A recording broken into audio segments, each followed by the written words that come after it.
Hello friends, in this video I am going to explain the concept of idempotent API. First let's look at the definition on the Mozilla documentation. An HTTP method is idempotent if the intended effect on the server of making a single request is same as effect of making several identical requests. For example, suppose a client issue a GET request to the server with certain parameters, okay, some search request with some parameters. Then whenever client repeats that get request with the same parameters, the result should be same. So we say get is a idempotent. But suppose in case of a post request, you are trying to create some object, change the state on some server, but when you send that post request multiple times, it may result into creating duplicate records on the servers. So that is what we want. And so post is not a idempotent HTTP request.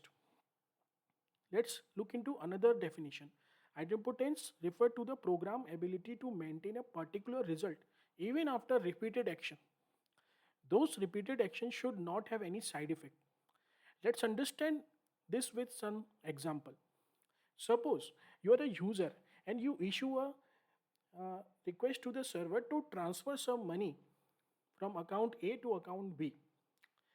Now server will receive the request and it will do the intended action, decreasing the one account by certain amount and increasing the another account by that amount. So server updates the database successfully, but when server is ready to send the response to the user client, there is a network IO. Now when on the client side, user will see that certain action is failed, because on the client side you must have handled that failed response. So what we can do in this case, the immediate easy option is to retry the request. So when we retry the request, but in the first request servers already done the intended action, so this will result in client making the transfer money two times. Okay, this is not we want. So how should server decide that okay, that transfer, that intended action has already done, now I don't need to do this again? So what we will do in this case, so we client will generate a unique ID. So we will assign a unique ID to the request. So whenever we client will generate that unique ID, and whenever we make a transfer money request, we will send that token ID or token to the server.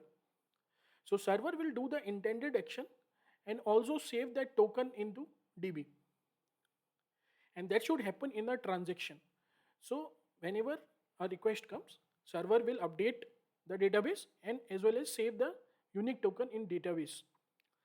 So after making that transaction, there is suppose there is a network IO failure, then user again retry with the same unique token.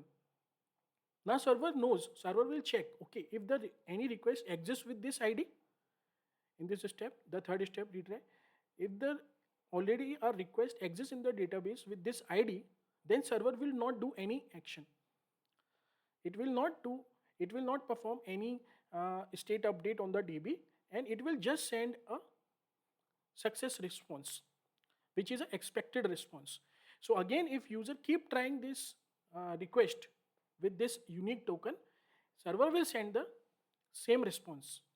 But suppose a user want to transfer that same amount twice, so again user will create a new ID and again it will make a new request. So server will find, okay, this request doesn't exist, so it will do the intended action and save it in the database.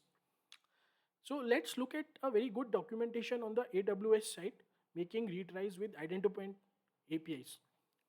So there, the author has explained that how user is intended to create a EC2 instance. If that if user receives a failure response, then it may result in creating multiple EC2 instances. Okay, sometimes it could be a intended action, but it may not be an intended action as well.